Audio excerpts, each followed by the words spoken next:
Friends Off the Block is an organization that was started in 2003 out of Ms. Latimer's dining room and has grown to be in this wonderful space here in the Roseland community, and also has received not just local recognition here in the Chicago area, but national recognition as well through the CNN Heroes program and also from the Secret Millionaire program. So we're absolutely delighted to be here. We're talking about a very serious subject today, and as I said, as you know, today is December 1st and it's World AIDS Day. And the reason why we're here is because of the size of the epidemic. I started practicing medicine about 25 years ago, and when I started practicing medicine, AIDS was a disease that, actually before that we didn't know what caused it, and it was a disease primarily associated either with gay men or then people who injected drugs into their bodies and shared needles. But the growth of the epidemic is such that 1 out of 4 new cases of HIV infection, or the human immunodeficiency virus, the virus that can lead to AIDS, happen in young people between the ages of 13 and 24.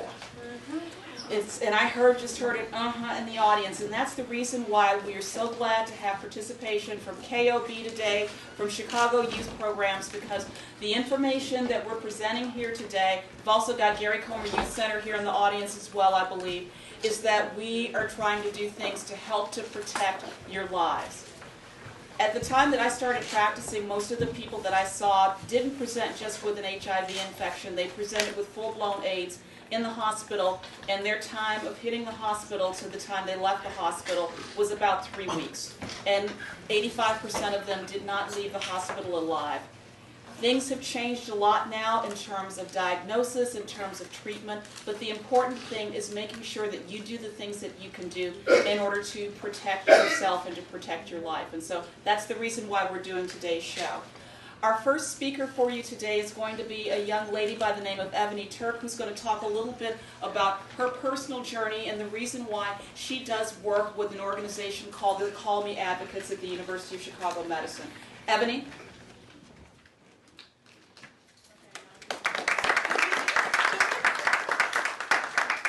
Hello, everybody.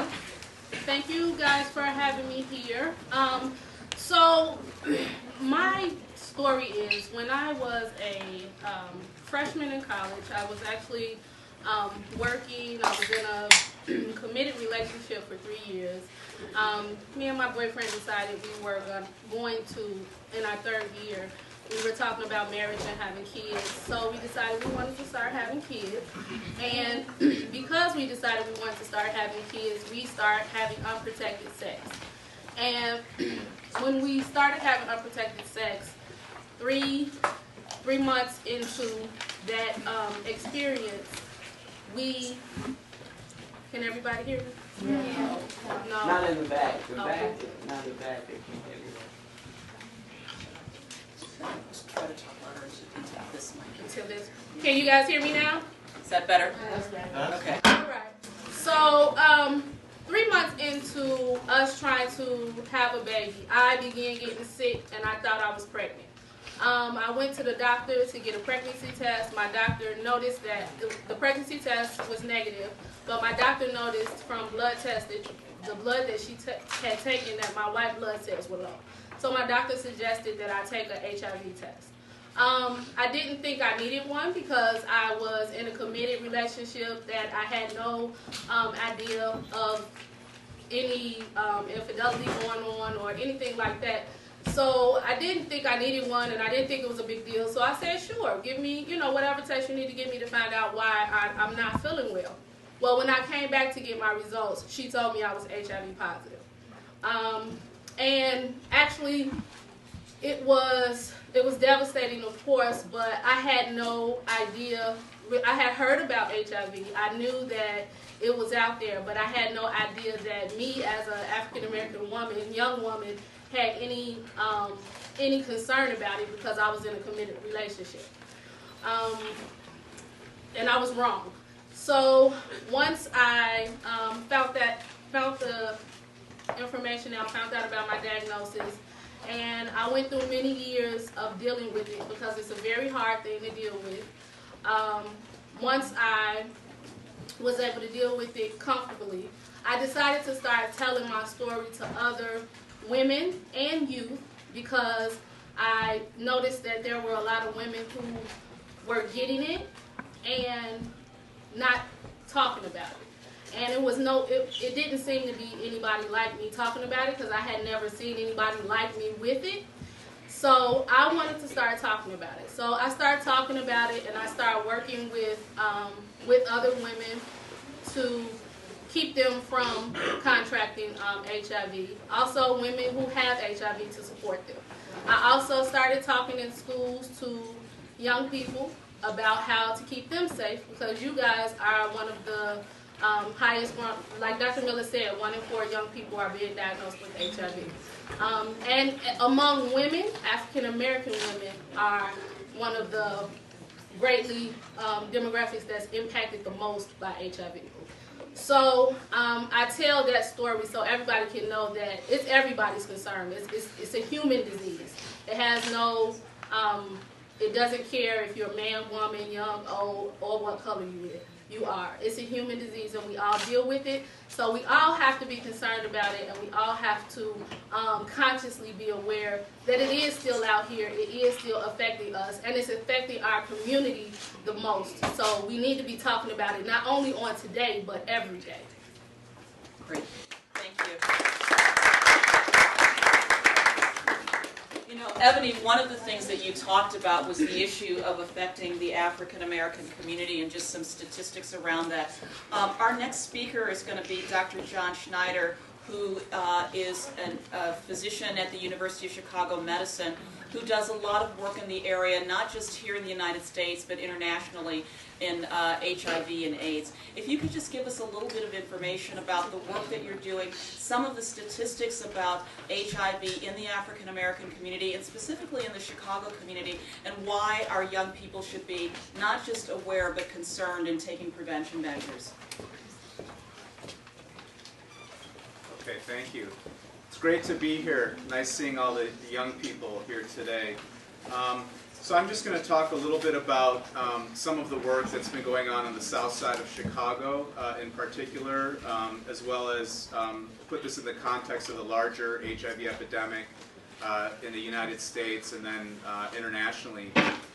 What's happened is in our communities of color, mainly African American communities, we have high rates of HIV infection compared to some of the other communities on the north side, especially in Chicago.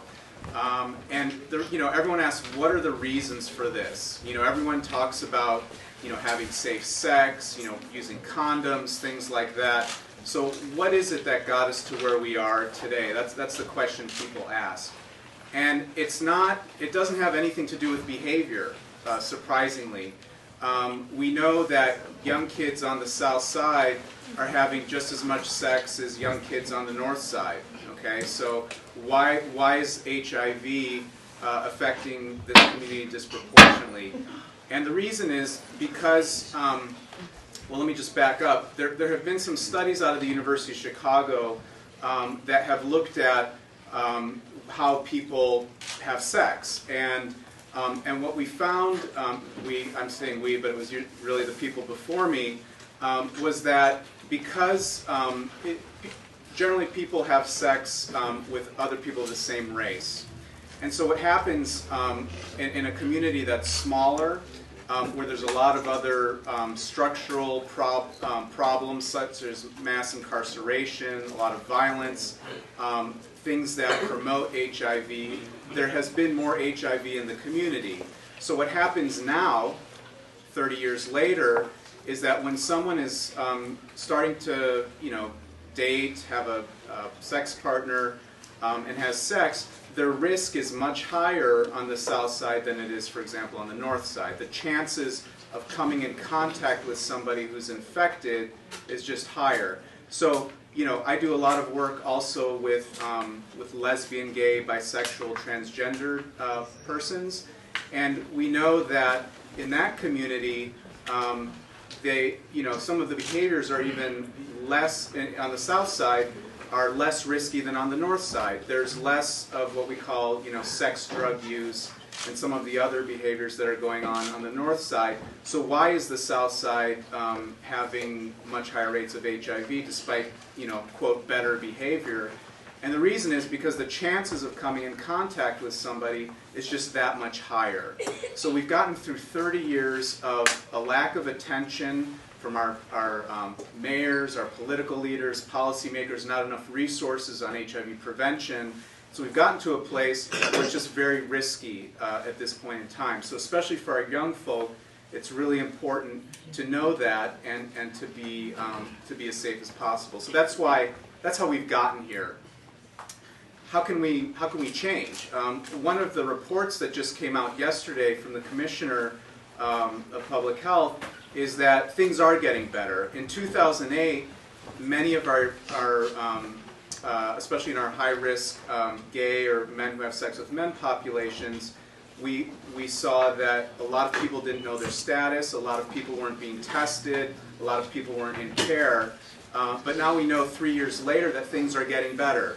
More people are getting tested, more people are getting into care. And why that's important is because if someone is tested, knows they're positive, gets in care, gets on medications, it's very unlikely that they can transmit HIV to other people. And so we know that that's an important way to really try and limit the disease spreading. I want to talk also a little bit about, just kind of the history of, let me just see a show of hands. Do people know who, like Bayard Rustin is? Have people heard that name? Can you raise your hand?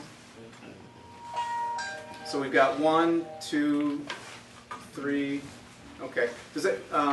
So that's an important note to make, is that Bayard Rustin was one of the civil rights leaders in the 1960s, along with, obviously, have people heard of Dr. Martin Luther King? Okay, a lot more hands, a lot more hands. Okay, we have a few more people.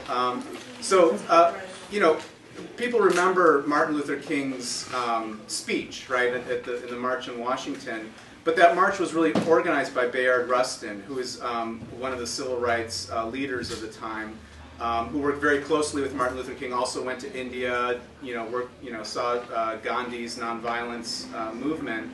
But people don't remember Bayard Rustin because one of the reasons was he was gay and was really had some disagreements with some of the other leaders at the time. But we know that 1 out of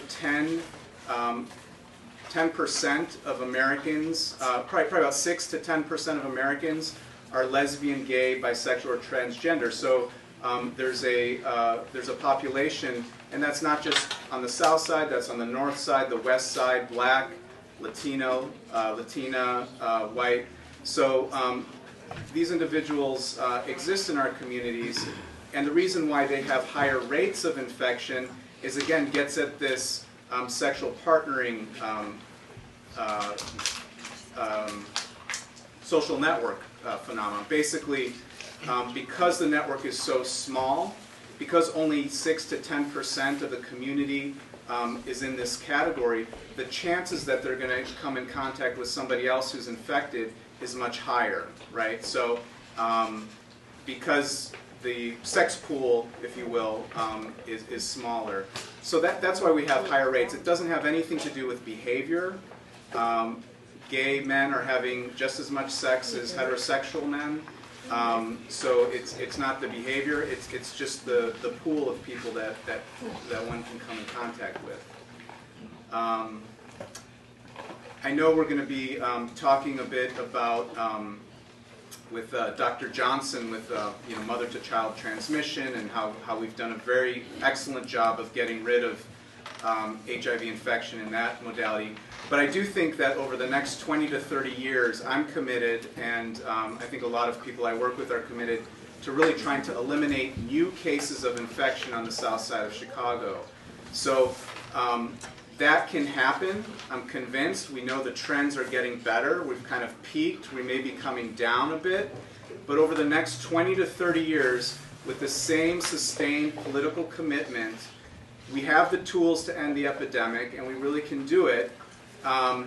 What it's going to turn into is not, right now we have, for example, Kids Off the Block. I see, there's a little, marker for each youth that has died. Pretty soon we're going to get to that with HIV as well. It's going to actually make the news when someone gets HIV or a couple of people get HIV, just like what happened with polio in this country, just like what happened with smallpox. So we can get there, and I'm not just saying that because that's the work I do. I mean, actually, that would put me out of a job.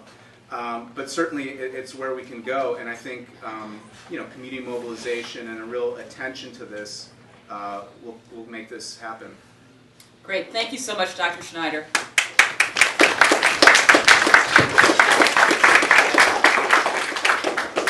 Our next speaker is going to be the Honorable State Senator Emil Jones III, who's going to talk a little bit about the work that he's done around the Illinois House Bill 1748, targeting HIV testing, particularly in the prison population, and why that is so important for our community.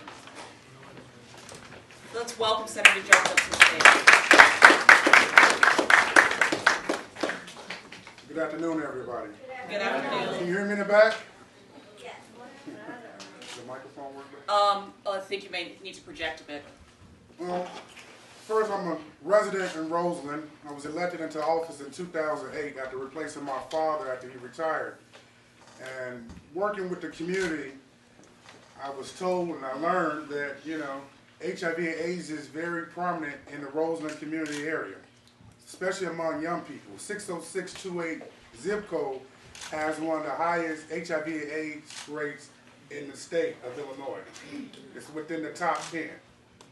So looking at the different programs and all the billions of dollars that the state puts out each year, I was wondering how could we put more money into HIV and AIDS awareness. And shortly before I came down to Springfield, there was an organization called Let's Talk, Let's Test. And where the state put millions of dollars into this organization to go around and promote HIV awareness and testing and medical attention towards it. But unfortunately, those funds was misused by the organization, so it was stripped. So I said, we still have to address this problem. So looking at the millions of dollars that we spend each year on education and healthcare, HIV and AIDS testing was overlooked. So working with the Chicago AIDS Foundation, we put together a bill that would allow for inmates that are going into the prison population to be tested. Studies have shown the HIV and AIDS rate in the prisons are 2 to 3 times higher in the prisons than it is out here on the streets. And since a lot of young African American males and females are going into the prisons, it was best if they known if they were HIV positive or not. So what tend to happen is once these inmates got released, they would come home and give it to their partners because they would not know. So now we have created a program where it's an opt-out. People can take the option of not taking a test, but it has increased since the law has been passed was signed by the governor. It increased our HIV testing from 47% to 97% right here in the state of Illinois, with prisoners coming out of prison. Which is very important because knowing is the first step. Then treatment is the second step. Once someone knows they're HIV positive, they can prevent it from transferring over to their partners through condoms or even taking proper medications, which has been known to decrease the transmission of HIV and AIDS. We still have a long way to go in the state. I'm advocating right now, this upcoming spring session that started last spring session, to increase those dollars to bring more state dollars into the community, such as Roseland and the surrounding areas, to do HIV testing and prevention. Not to change the subject, but as we all know, we have Obamacare throughout the country. I myself have known a couple of people that have grown up with to die from HIV and AIDS. So as we push healthcare throughout our country, throughout our state, it's very important to know that things such as HIV is a pre-existing condition. So if you will have a job and lose your job and go to another job, back in the day they could prevent you from getting healthcare coverage. Now with Obamacare, as they call it, stuff like that will be prevented. So as you young people, when I was growing up and I was your age, we didn't have these conversations about HIV and AIDS. We always talked about condoms and abstinence. I'm not that much older than you. I'm only 34 years old. So now it's different. And even hearing the statistics of the doctor right here saying from 13 to 24, it's a little scary. So as your state senator in this area, protect yourselves. I know you can Google, get on the internet, look at videos. It's a lot different from when I was growing up. So we're trying to address the situation as good, the best way we can. And protecting yourselves is number one. We can't tell you not to go out there and have sex because that's not working. Protect yourselves, okay? Thank you. Thank you.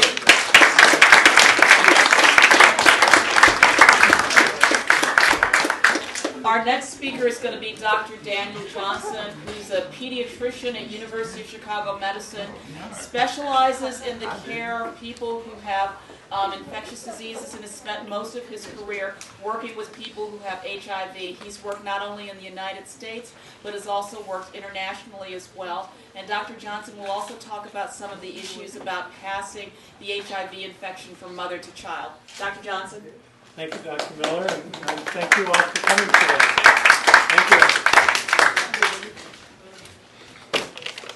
you. So there are really three words that I want everybody in this room to remember when you walk out the door today. And it's not just the three words from me, it's really the same concept that the other speakers have said today. And in fact, I want you to remember them so much that I want you to repeat them after I say them. So the first is respect. Respect. The second one is condom. Condom. And the third one is testing. Testing. So respect, condom, testing. Respect. Those are the three words that I want you to remember. Now, why do I want you to remember those three words? So the first is respect. You have to respect yourself so you can respect others. And you can't expect others to respect you unless you're going to respect yourself. And part of that respect is taking care of yourself. It's knowing what your health is all about. So it's to try and ensure that you get care when you need it, that you care about others. Because behavior changes when you respect yourself and when you respect the other person you're with. The second is condoms. Condoms are the most effective way that we know to prevent the transmission of HIV. Condoms are very effective. Now, you got to know how to use them, right? I mean, everybody thinks, oh, you just take a condom and you put it on and you use it. Well, condoms work because you use them the right way. Now, to use it the right way, that means then that you got to make sure that when you put it on, there's no air at the tip of it. That when you put it on, that you roll it into place. You don't unroll it before you put it on. You put it on as you unroll it. And the third thing is, the third and very important thing is that when you're done with it, you hold it until you're ready to take it off. So that way it doesn't slip off. Three very important concepts on trying to make sure that you use a condom correctly. And that third word, maybe that's the most important one of all, which is testing. And you already heard about testing that is going on here today. And you can get tested today, you can get tested tomorrow, you can get tested the next day. You can get tested at so many places across the city. And you can do it under your insurance, you can do it under Medicaid, so if you got state insurance, you can do it for free. There are places all over the city for getting tested. Why is testing so important? Testing is so important because it tells you whether or not you do or don't have HIV. And why is that important? Well, we know from studies that people who have HIV change behavior. What do they do different? The first thing is that they change the number of partners that they have. The second thing is they're more likely to use condoms. And the third is they're put on treatment. And one of the amazing things about treatment is that it lowers the risk of someone who has HIV of spreading it. So treatment isn't just about yourself. It isn't just about maintaining your own health. It's also about maintaining the health of everybody that's around you. So what are those three words? Respect, condom, and testing. Now Dr. Miller asked me to talk for 1 minute about the miracle that we've seen happen since HIV appeared. You know, HIV appeared for the first time in 1981 and has spread across the world. There are more than 40 million people alive with HIV and closer to 70 to 80 million people who have had HIV. So a disease that was non-existent in 1981 has spread across the world. But the one thing that we've learned is that treatment prevents transmission. And this is the miracle that has happened in terms of transmission from mother to baby. It used to be that 1 out of 3 children born to a mother who had HIV, 1 out of 3 would get HIV from their mother. And now, in the state of Illinois, the risk of getting HIV from your mother is less than 1 in 100. That's pretty close to getting down near 0. It's under 1%. And why is it under 1%? Well, the first thing is one of those 3 words I said, which is testing. All women in Illinois, thankfully our legislature has said, all women in Illinois should be offered testing. In fact, it's mandatory that they be offered testing during pregnancy. Now, a mother can decide not to get tested. But if she decides not to get tested, then it is the law in Illinois that her newborn must be tested.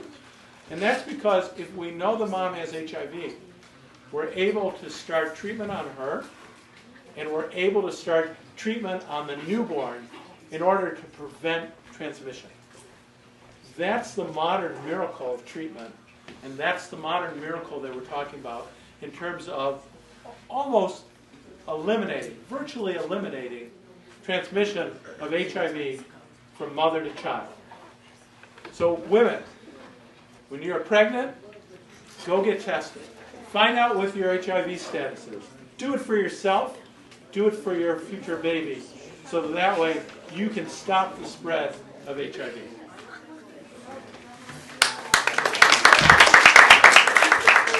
Thank you so much, Dr. Johnson. Those are the end of the formal comments that we have from our presenters today, but we do have a question that's been brought forward from the audience. And I also have some questions for our panelists as well. You know, Dr. Johnson, you talked a lot about the issue of having great treatment available now for HIV. And the question in my mind is that if people are actually living now, they know that they're HIV positive, 10 years, 15 years, long-term survivors, why should we be that concerned about prevention? Well, thank you, Dr. Miller. That's a great question. HIV is a chronic disease now, and we do have treatment. But treatment is not easy. It requires that you take 3 medications, and you take them every day.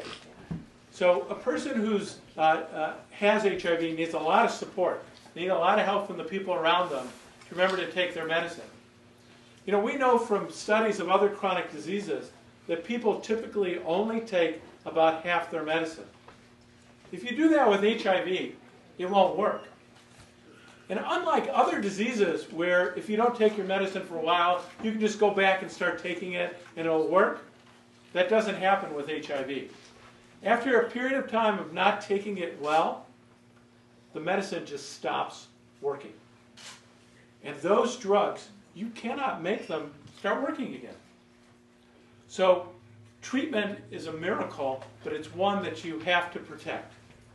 Because you have to take 90% is the target number. You have to take 90% of your medicine. You have to take it at the right time. You have to take the right dose. If you do that, then we don't know how long a person can live with HIV, but we know they can live at least 20, 30, or more years. But if you only take half your medicine, then after a year or two, it will stop working. The other big reason why we're so concerned is because it's expensive. It costs a lot of money to take those medicines. A typical person with HIV, their medicine each year costs somewhere on the order now of about $20,000 a year. So that's expensive for the individual who has to pay for it for themselves. Fortunately, there are a lot of programs that help you pay for that, but it's expensive for the rest of society as well. So those are two big reasons why we want to try and prevent the spread of HIV.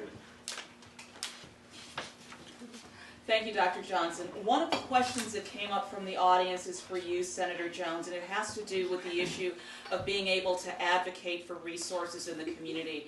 Many times people who live here on the South Side see many of the resources going to clinics like Howard Brown and places on the North Side and richer communities. But one of the things that we suffer from here are issues around jobs, lack of educational opportunities, which may actually help in terms of prevention, but also having more funding for prevention. And so how can the people in this room get involved in talking to aldermen, their House representatives, their senators in terms of prevention? Well, you talk about the state budget and where we spend the most money at. Education is number one. We have a $52 billion budget a year. Education comes first. Next is human services. Human services falls under the category of places like keeping kids off the block, giving them state funds. Throughout Roseland, we have roughly over 15 social service agencies that get state dollars. And at these different agencies, some of them provide Mentoring Plus programs, some of them provide job training. We have the CAPS Community Assistance Program right there on 116th and Halsted, which provides job training, training for formerly reincarcerated persons who have been in jail. So the resources, we always hear that when something happens on the street or in the news, we need more resources. The resources are there. We have to take advantage of these resources. And typically in the African American community, we don't. We don't. So what happens is when we go back to Springfield and we're advocating, well, Senator, you all didn't use this money. So is the need really there? So it's a constant fight every year to bring dollars into the community when they're not being used. Another quick example, dollars are very scarce right now because we are in a deficit. And there's a lot of abuse in our public aid system. A lot of abuse with link cards. All that affects money's coming back into the community. How many of y'all, by raising hands, know someone who sells their link card? That's a lot. So next time you tell them don't do that, because that affects the money that comes into your community, whether it be for HIV and AIDS prevention, job training. I have to fight very hard just to get jobs for youth over the summer because we don't have the money. Agencies such as Kids Off the Block and other social service agencies, they have experienced slow payments from the state, meaning they've done the work that we have asked them to do, but they haven't received payments. Sometimes payments are 6 to 9 months behind. And that's because we don't have the dollars like we did before. There's people in Springfield that don't look like you, don't come from where you come from, who don't know the issues. I live right here in Roseland. I know the issues. And it's a constant fight trying to get more dollars. When you see money's going to other communities because they take advantage of it.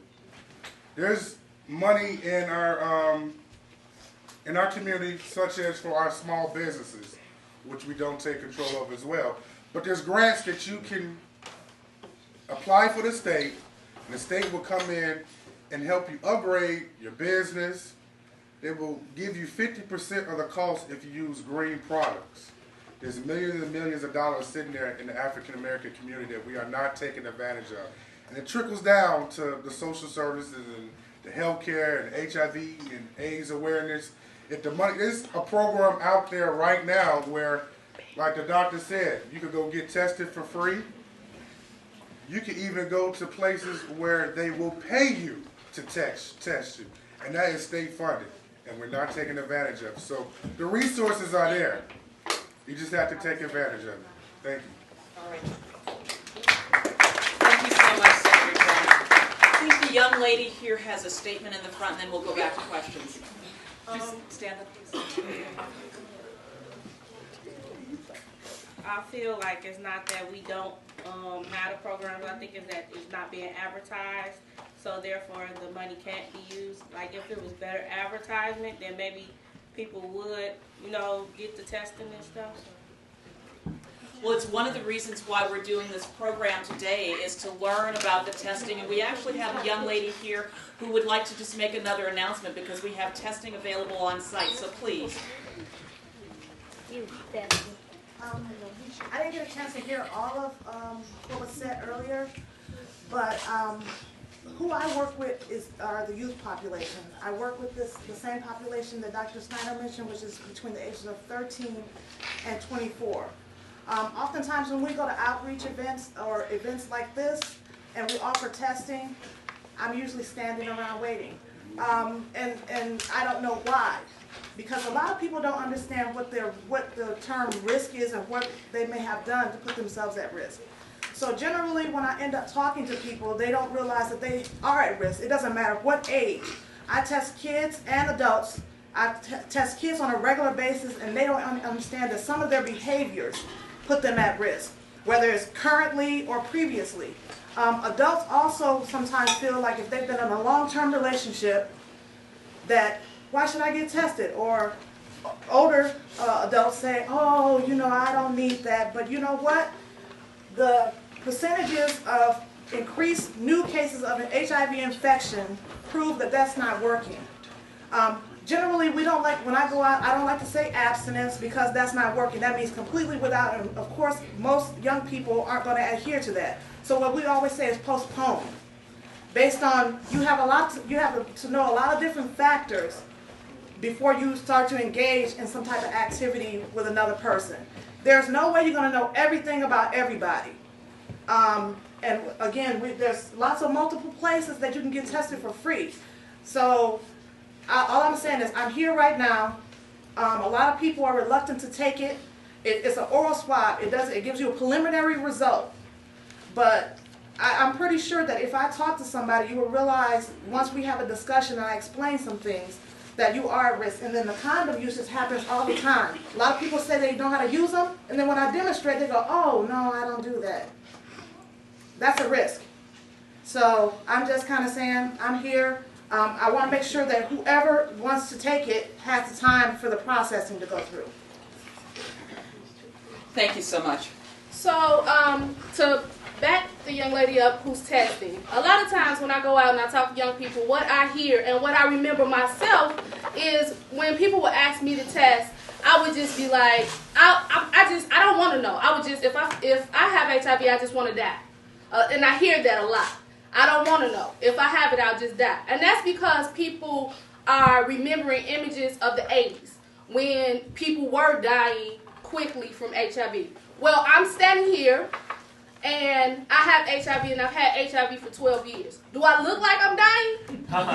Okay, and I'm not. I'm very healthy. I'm probably healthier than a lot of people in this room, actually. And that's because I go to the doctor on a regular basis. I get everything checked on a regular basis. So I know what's going on with me. I say that because if you have it, and I used to have the same mindset. If I have it, I just want to die. I don't want to know. And a lot of that also is because of how people treat you. Well, you want to know because you want to stay healthy. You can be healthy. Yes, there is treatment and medicine that I have to take every day. But once you get used to it, it just becomes a part of life. Everybody in this room and everybody in this world deals with something. Something. Whether it be diabetes, hypertension, anything. Everybody deals with something. So I just have to deal with HIV. That's my only health condition. Yes, I was upset when I first got it. Yes, I had a lot of things to deal with. But now I'm living a very happy and healthy life. So don't just want to die. You have a purpose. All of you guys have a purpose. I'm actually looking forward to one of you future scientists finding the cure for HIV. So please, go back there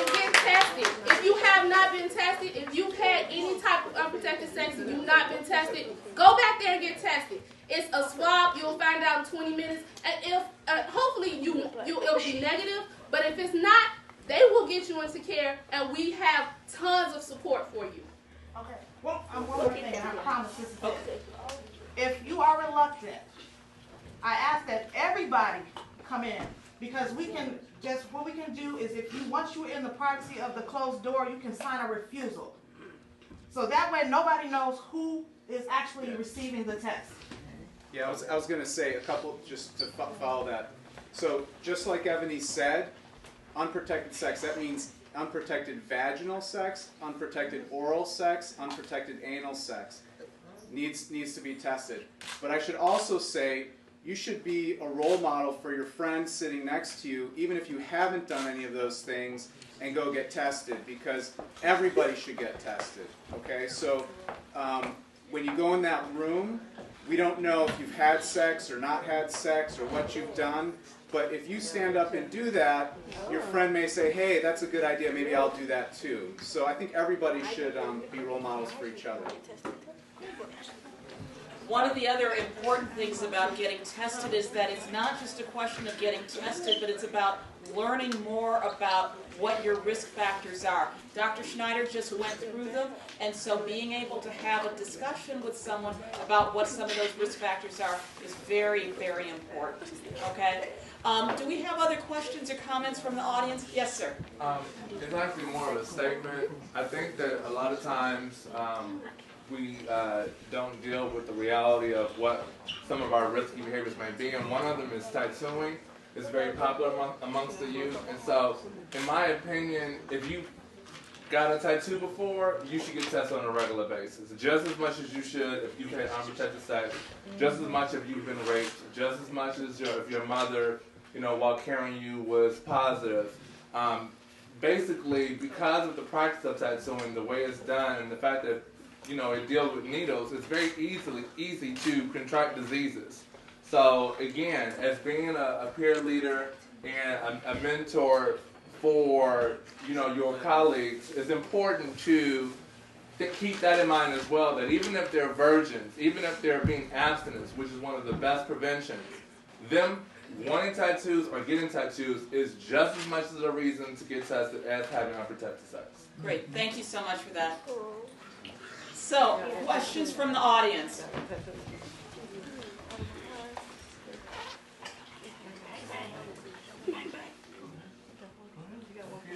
How about some of the issues that come up in terms of, yes, sir.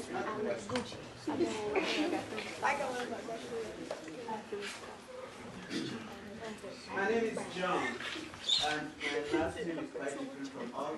John, come up here so they can hear you. I work at the University of Chicago as a chaplain, and I am from Nigeria. We're everywhere. Now, I stand before you at this hour of the day to let you know one thing, that I am gay. I'm not HIV positive, but I have close friends who are. And I'm an African. I believe people are hearing me from anywhere. And my own simple comment is, do not fear stigma, either as a young boy, growing up gay, or lesbian. Instead, develop positive attitude that will encourage positive relationship and lead to positive living. We attend different churches, and we fear a lot of what our pastors and religious leaders may say, especially when it comes to the issue of sexual orientation. Respect those leaders, but above all, trust your God and fear your God. when it comes to honoring yourself and accepting yourself. Finally, develop positive attitude, because fear of stigma can perpetuate the struggle we have against HIV/AIDS, especially if you are in the sexual minority group. And when I say that, I mean gays, lesbians, transgender, and so on. But that's just my message.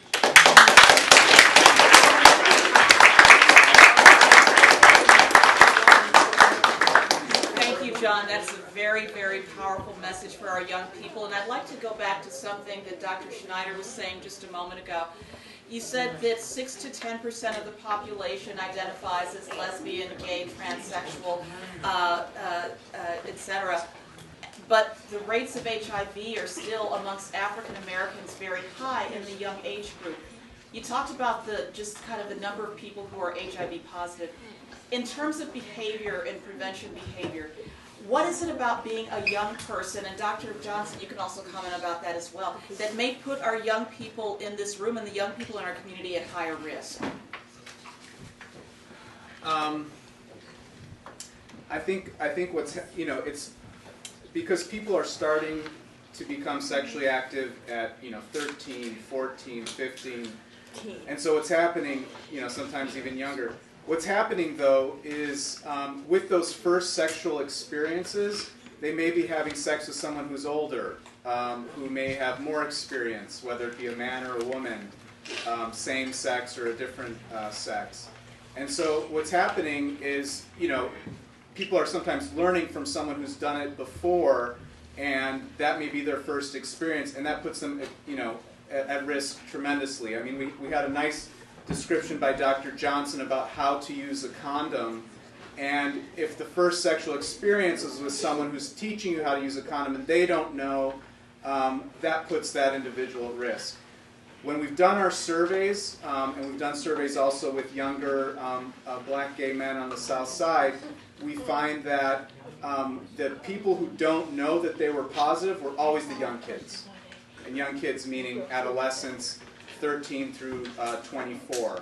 So people who are 13 through 24 are not visiting the woman in the orange shirt who's offering HIV testing, and so when they eventually get tested, because it's part of their other blood work or they come to some other program, they're in shock that they're HIV infected. So I think that those are a couple of the reasons. I mean, everyone, a lot of people become sexually active at this age. We don't talk about abstinence because that doesn't work. And so if you have had in the last year sex without a condom, it's just imperative that you get tested. Great. Dr. Johnson, if I'm under 18, do I need my parents' permission to get tested? You don't need your parents' permission to get tested as long as you're over the age of 12. So over the age of 12, you can go ahead and be tested for HIV without the permission of anybody else but yourself. You're the only person that has to make that decision about going out and being tested. I'd like to just add to what Dr. Schneider said, which is that the other reason why we find that there are particular issues with adolescents is also because adolescents think that nothing can hurt them. One of the aspects of being an adolescent is that you think you're Superman, and that nothing ever can harm you, or that one time isn't going to make a difference. And the truth is you're just plain wrong. That you certainly can be affected by everything and anything that you do. And so that's part of the reason why it's important to be aware of your own behavior. Now the other thing is that particularly John talked about, but which I'd like to add to, is one more reason why adolescents are at high risk, and that is isolation. People who have HIV are often isolated. They're shunned by other people. And how many of you in this room know somebody who has HIV? Well, that's many people who've raised their hands. And my question to you is how do you treat that person? Because often what happens to people who find out they have HIV is that if someone else finds it out, if they share it with someone, then people don't want to be with them for no good reason. So what I would say to you is the person who you know has HIV, go home and give them a hug. Tell them how much you love them. That will help other people be willing to look, to determine, to be tested, to find out if they have HIV. You know, I'm part of an organization that runs camps each year for people with HIV. It's called the Family and Children's AIDS Network, FCAM. And I'm always struck by the stories that the children who come tell us. And one of the stories that has stayed with me for years is the girl who says she's 16 years old. She has HIV. And when she comes to camp, she says it's like she takes off the uniform that she's wearing so she can be herself. Because she can be around other people who understand her, other people who know what it means to have HIV, and she can talk about it and she can share it. And at the end of camp, she says she has to zip that suit back up. She's got to get into that protective suit because for the rest of the year, she can't talk to anybody about her HIV. That's really tough. That is a hard place to be. And that's the other reason why people don't get tested. That's the other reason why adolescents get HIV and share it with others, is because they're afraid of being alone. There is no good reason why someone with HIV ever has to be alone. Great. Thanks, Dr. Johnson. Ebony, you had some comments you wanted to make? The other thing that I think you guys should know is another part of my job is I work in a clinic, and when people come in with STIs, I kind of talk to them and support them, and as well as the people who are HIV positive. The more STIs you get, the easier you're breaking down your body, and you're making it easier to contract HIV. So I see a lot of young people who come into clinics and they have multiple STIs at one time. And it's bad because they've waited until they just can't take it anymore to go to a doctor.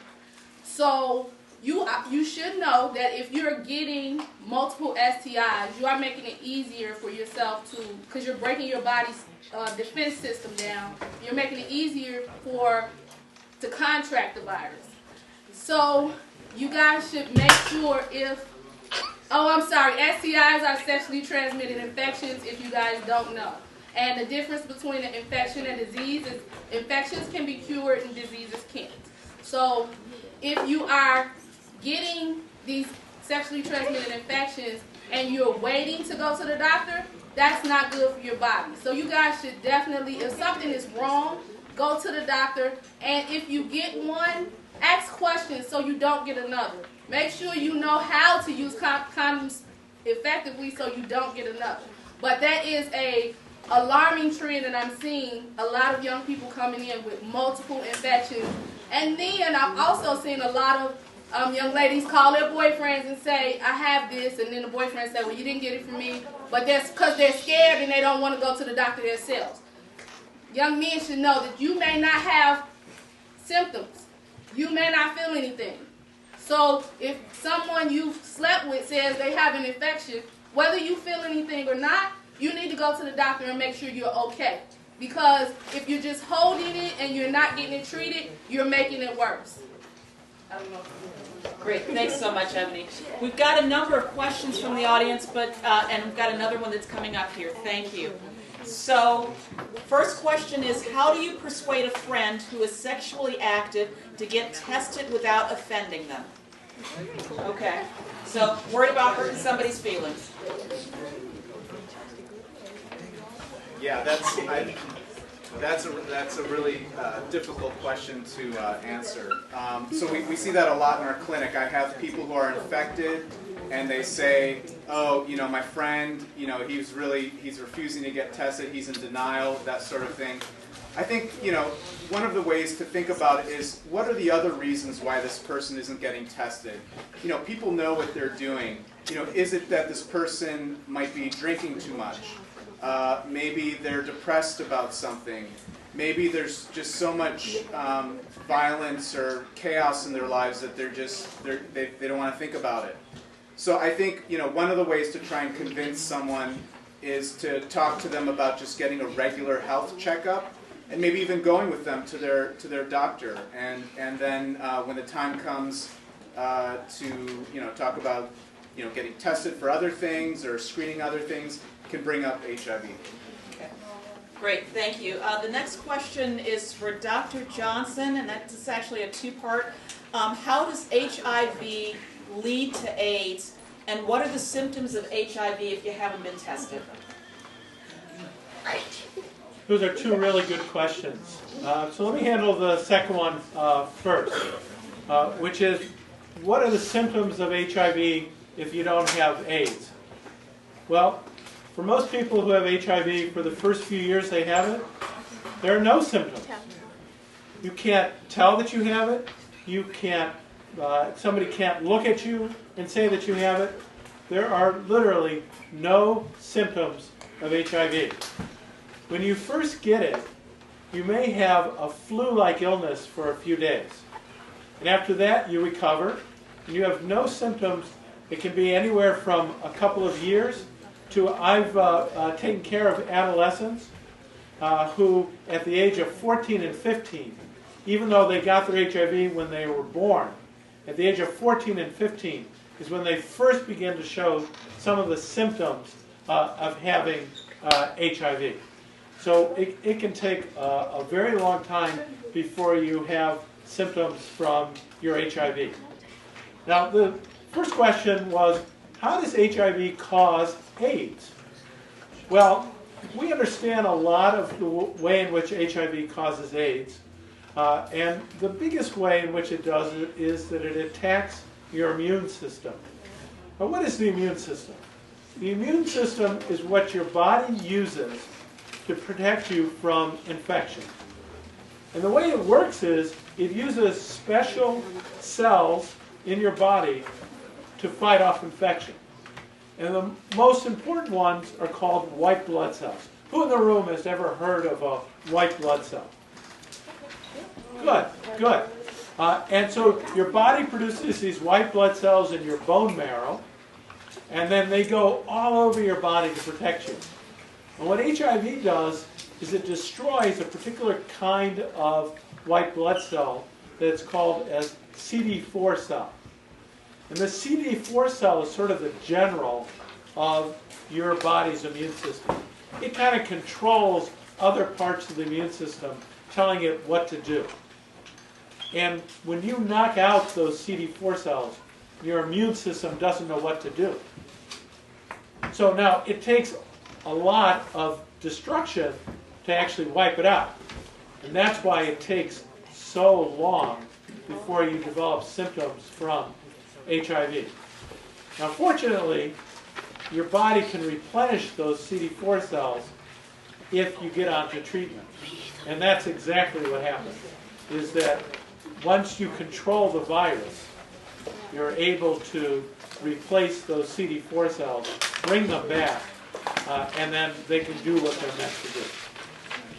Great, thanks, Dr. Johnson. The next question that I have is for Ebony and what she might advise someone in her role as a Call Me advocate. The question is, what if my partner says that I'm the second person that he's had sex with and he's my first, and we are young? Do I need to be tested? Yes. If your partner says that you are the second person that they've been with and he's your first, you still need to be tested because he will, you don't know what he has, you don't know what he has gotten from that relationship. And we should all be concerned about our health. You have to be concerned about your health, so before you start having any unprotected sex or sex period with anybody, then you have to make sure, and you should want to know what their health status is as well as what yours is. So yes, you should definitely be concerned and you should definitely get tested, because just because it's only been 2 people does not mean that he didn't contract anything. You can contract something the first time you've ever had sex. So, yeah. Great, thank you.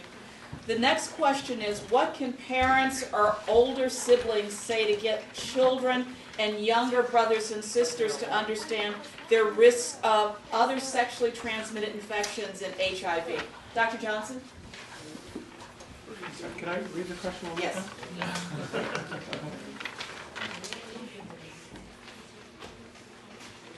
So as a parent, what can I tell my child about their risk of getting HIV or a sexually transmitted infection, and how can they reduce that risk?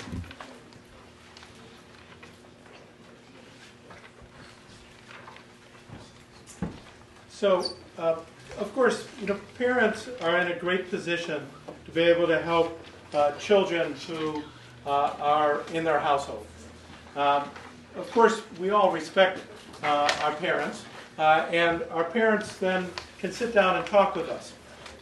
You want to start having conversations with your children about HIV. You want to start having conversations with your children about sex at a very young age, because it's part of life. And the most important thing is to make this just part of a routine kind of conversation. But at any age, you can have that conversation. It's a question of just starting it. Our children are getting information from everywhere and everyone. And the problem with a lot of that information is that it's just simply not good. And so you as a parent have that opportunity to be able to talk to your children. You as an older sibling have the opportunity to be able to talk to your younger siblings. And in fact, as a younger sibling, you have the opportunity to talk to the other people in your household. So it really is all about being a family. And what it means to be a family is to care about each other. And caring about each other means talking about subjects that can make a difference in that person's life. And so all you got to do is start that conversation. Thank you. Another question. If you don't show signs of HIV for years, when you get tested, can it still be detected? Dr. Schneider? Yes. So HIV, when it enters the body, it's just kind of replicating, it's moving around, it's trying to find the nice places to hide, but it's always there. And when it comes into the body, the immune system recognizes it, and so the immune system tries to fight it, but it eventually loses. The HIV test is really testing the immune system to see if it's recognized that HIV is there. So absolutely, the HIV test should always be positive. Next question is, how are HIV and AIDS transmitted by having sex? So maybe starting out with the difference between HIV and AIDS. Dr. Johnson? So HIV is a virus. And like almost all viruses, it can be spread from one person to the next. Now, fortunately, you have to have an intimate exposure. You have to have a very close exposure with an exchange of body fluids. But it's not just any body fluids that will do it. So blood, very good. That's one body fluid. What's the second body fluid? Say again? Not saliva. You cannot transmit HIV with saliva. What's another body fluid? Lips? Well, your lips aren't a body fluid, but they have a body fluid on them, which is saliva. And so lips are not going to transmit HIV except under one circumstance, which is that if you have bleeding in your mouth. And that gets back to the issue of blood. We also know that semen, right? Semen can lead to transmission of HIV. Vaginal fluid can lead to the transmission of HIV. That's part of the reason why we have already mentioned to you about oral sex being an issue. And breast milk. Breast milk can also lead to the spread of HIV. And that's part of the reason why we recommend in the United States not to breastfeed your baby if you have HIV, because breast milk can spread HIV. So blood, semen, vaginal fluid, breast milk. Those are the things that lead to the spread. What doesn't lead to the spread? Saliva, urine, tears, stool, sweat, poop. Thank you. Feces, right. Those things do not lead to the spread of HIV. So if you sit down in a chair where someone had HIV, you're not going to get HIV. If you eat off a fork of someone who had HIV, you're not going to get HIV. Eat off the plate, drink from a glass, sit on a toilet. You are not going to get HIV through any of that. Only through those kinds of exchanges of body fluids that I said. Great. Thank you. Another question, and I think this has to do with the testing and what takes place with testing. How long does it take to find out if you're HIV positive? So, in terms of the testing. Dr. Schneider? Sure. Just one quick addition. Just remember, everyone talks about anal sex, and remember, anal sex can happen between a man and a woman. Anal sex can happen between a man and a man. Okay, so anal sex is a way that HIV can be spread. I think a lot of times people don't remember that. The question about HIV testing. So the tests have gotten a lot better. Okay, usually if you have been exposed to one of these fluids and it was from someone who was infected and you're going to get infected, if you get a test the next day or 2 days later or maybe within that first week after having that exposure, your test may still be negative. Okay? So we always say when we're testing people that the test that we're doing today tells us about things that happened 3 weeks ago, 4 weeks ago, and beyond. I have a lot of people that come into my clinic and say, last night, the condom broke, I'm worried about getting HIV. Sure, I'll test them, but I'll say, come back in 3 weeks, because it takes a while for that test to turn positive. Great. Our last question for today is, how can a doctor tell if someone has HIV or AIDS because they test so many people? So I guess this has more to do with being able to identify who's HIV positive and what happens there. Dr. Johnson?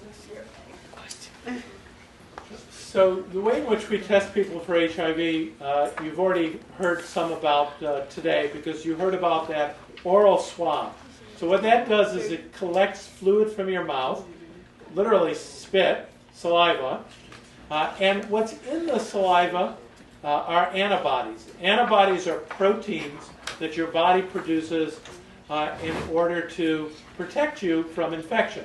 But when you get an infection, your body produces those proteins in response to it.